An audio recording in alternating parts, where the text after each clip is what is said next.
I find it best not to do a whole lot of talking, because you don't really care what I have to say. Ladies and gentlemen, Mr. Billy Boyd.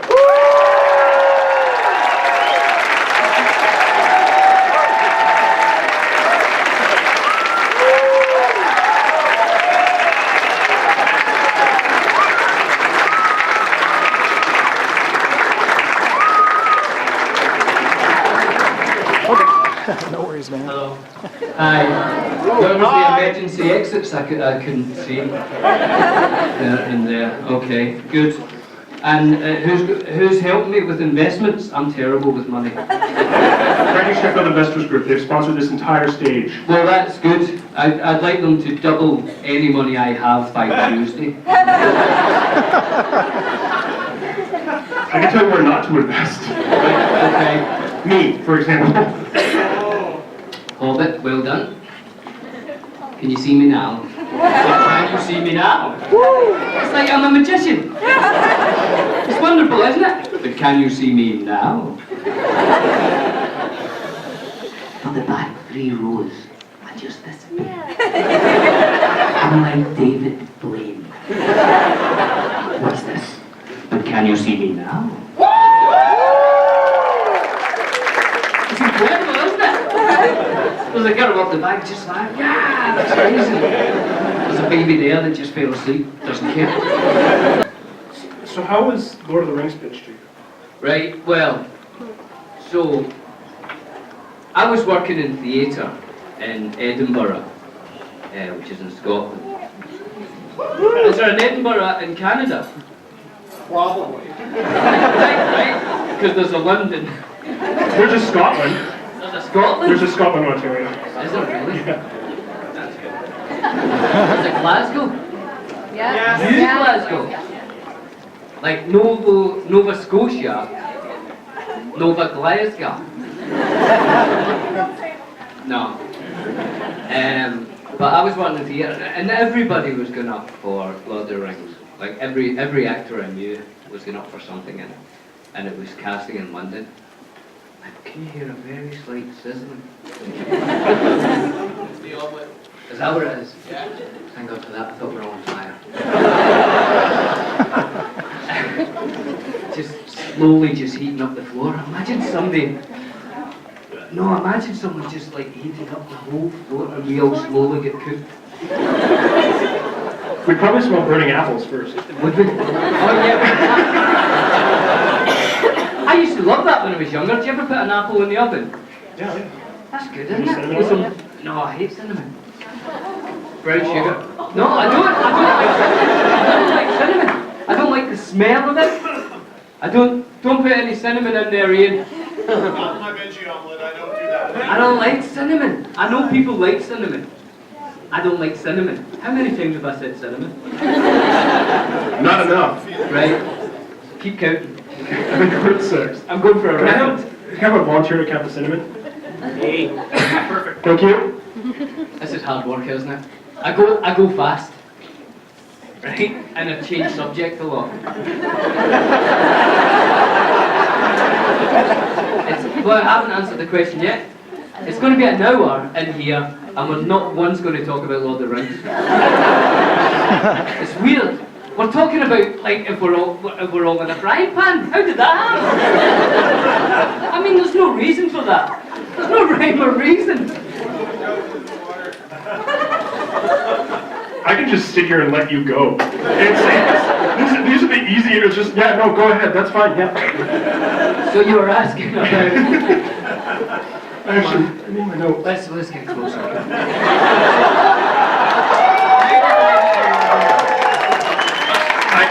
Now you've made my year. You smell fantastic. Your beard smells good. Sandalwood. What? Why? It's not cinnamon, yeah. It really does smell good. If you get the chance, ladies and gentlemen, to smell his beard, I would do it. I don't have anything. No, How do you? wait a minute, I'm still answering your question about how We're done. No, we're that done. ship has sailed. No, we Let's can't. put it in there. So everybody's going up for Lord of the Rings. And my agent said, do you want to go up for Lord of the Rings? They're going to make 3 movies and it's in New Zealand. And I was, yeah, of course. And I went down to the, oh God, hi. I went off and then on. And then it's slightly distorted, isn't it? That distorted is the mic and not my cough, by the way. So I went down to the casting director and we went on, like with a little camera like that, we did a scene and it was Pippin and, who's that? That was scary, wasn't it? I hate when people sneak up on me. Yeah, I don't like that. And yeah, so they sent this scene and it had Billy Boyd all over it so that you couldn't like put it on the internet or anything. And it was a Pippin scene. And it's not a scene that was in the movie, but it was just a made-up scene. And I did it. And they sent that tape away. And then Pete Jackson and all his filmmaker friends, they watched all the tapes and then they went on tour to all the major cities. And they saw maybe 4 or 5 people for each part in each city. So I met with Pete Jackson and we spent about an hour doing Pippin scenes, and I just felt like there's no chance I'm going to get it, you know, so I was just having fun and just carrying on. And about 2 weeks later I got a phone call saying, you know, it's Pippin's your part if you want it. Yeah. I hear the words of Pete Jackson being said. Why is that? That's scary as well, isn't it? That was really unsettling. And then they said, Pete wants to have a phone call with you. And I thought, great. And they said, can you do, you know, whatever it was, 10 a.m. on Monday? And I was like, yeah. And I was in a play at the time in Edinburgh. And I was on the bus going through from Glasgow to Edinburgh when Pete Jackson phoned. So I had to kind of speak like that. I was on a bus. Hello? No? Wait, hello? I wonder if it's them who just keep saying Pete Jackson.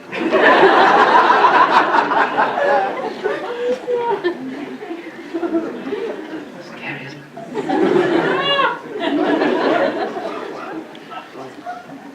Do I need to do accents? No, I do. Voices? Oh, there's a guy who sounds like that. Yeah, I could do that. Break that down.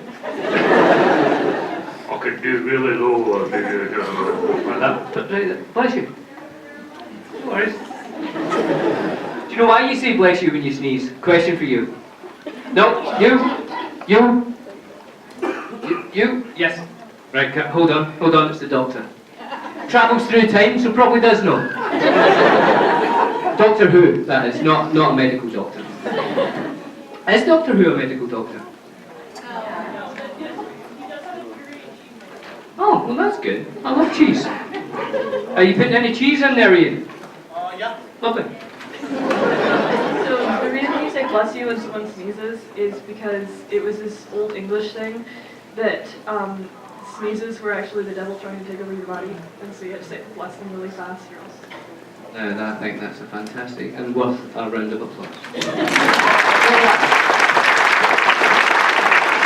Was the point of the production that you kind of realized how big of a project? It was sort of, it was very strange because I've heard people say that it was like the biggest indie movie of all time, and it kind of feels a bit like that. Because, you know, we were in New Zealand, so we weren't in this sort of Hollywood thing, and no one was going off to, you know, see their manager at the weekends, or we were just in New Zealand, just living and making Lord of the Rings, and that's kind of all we cared about. So a lot of the time it did feel like an indie film, because we didn't have the studio telling us what to do, or, but it was a strange indie film because, you know, there was 1,000 people at lunch. Yeah. And that's unusual for an indie, an independent movie. So some of the like big battle scenes, there would honestly be 1,000 people sitting having lunch, you know. So it was very strange, but it never, like, it could have went straight to DVD. No one believes that now because what it became, but at the time it could have went straight to DVD. Yeah, I mean, I think the first movie just kicked off, and that's when everyone went, oh, this is bigger. See, what Pete Jackson did, which was really brave, was This quiet water. virtually silent. You know what, like a glove jug. Do you know what a glove jug is? Like the big... No. Could be quite small. No, I don't. A glove jug is any jug that's in the shape of a fish. And when you pour out the water, because of the shape, it goes whoop, whoop, whoop, whoop. If you get the chance to buy a glove jug, always buy a glove. I could play a glove jug. Write that down. I would speak a lot, no? If I were a glove jug. Right? That's just my first goal. I mean, I'll make it better. But that's a first goal, isn't it? Oh, I am a glove jug. that's quite good, isn't it? I watched that cartoon. What was it? I don't know. It was something. What was that again? It's smell. Oh yeah, Peter Jackson did a really brave thing. That he was supposed to make the 3 films while we were there for a year and a half, but he sort of didn't. He really concentrated on the first one, kind of betting, hedging his bets that it was going to be a big success. And if it was, he knew the studio would give him more money and more time then to make the second and third. So, if the first one had failed, he pretty much didn't have the second and third. Isn't that brave? I mean, I would have been, But that's kind of what happened. You watch any film on the E channel, they call it, from what I see. And everyone says, oh, we became great friends on this movie. And then have a look 6 months later, and they've never seen each other again. But, yeah, I went on holiday with Dom. What am I doing? You know what I mean? I went for a week with Dom on holiday. Visit some friends and things. And Elijah I see all the time, and Orlando, and whenever Vigo's in town. And yeah, we're all still really good friends. And I'm not really sure why that is. Other than, yeah. Other than they're really cool people, and we spent a long time together and we got close. But especially me and Dom, you know, we're always looking for a project that we can do together. We haven't quite found the right thing yet.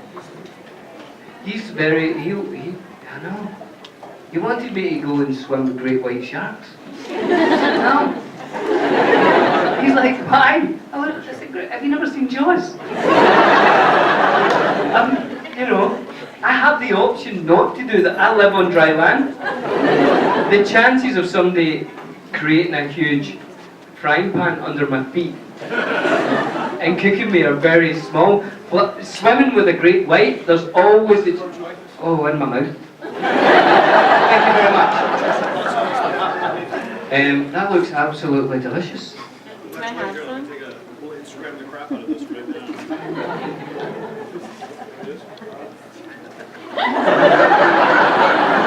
That's how you do. Look at it. That's how you do.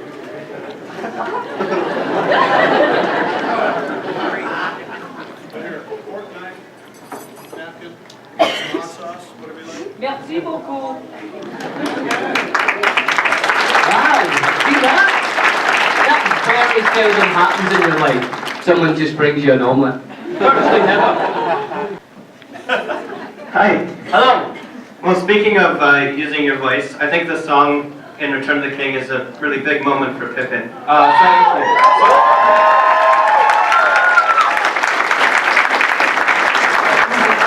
So what was your singing experience before that, or how did you prepare for that moment in the film? So I sort of always kind of played in bands. There she is. Late as usual. Here she comes.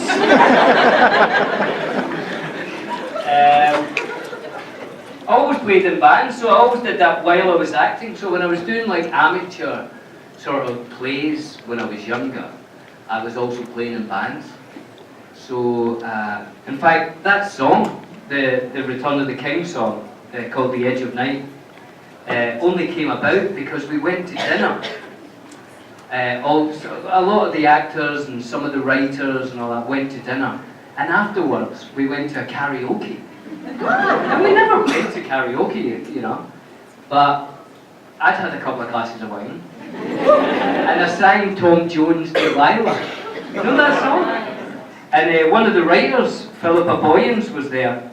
And the next day I got a phone call saying, we'd love to put a song into the movies because there's so many songs and poetry and the books that there just wasn't time to put into the movies. So they wanted to put a song in. They said, would you sing it? And I said, yeah, I'd love to. And they said, Howard Shore is going to write something to a poem. Wonderful. And then they changed the timing. And we were filming it in like 2 days. And they said, there's no time for Howard to write it. Could you write something? And I was like, yeah. And I thought, I always loved the idea that the Tooks were the sort of Scots, the sort of Celtic of the Hobbits, you know. And so I tried to write a sort of Celtic sort of melody that maybe Pippin heard his grandfather sing at a party, you know. And so I came with that tune, and I went to Pete Jackson's house and sang it, and everyone liked it, and we filmed it like the next day. It's crazy, yeah. Do you want some water? Do you want some water? Sure. Yeah, yeah. I think it's good to stay hydrated at all times. There you are. You look absolutely wonderful. Look at this guy. Thank you very much.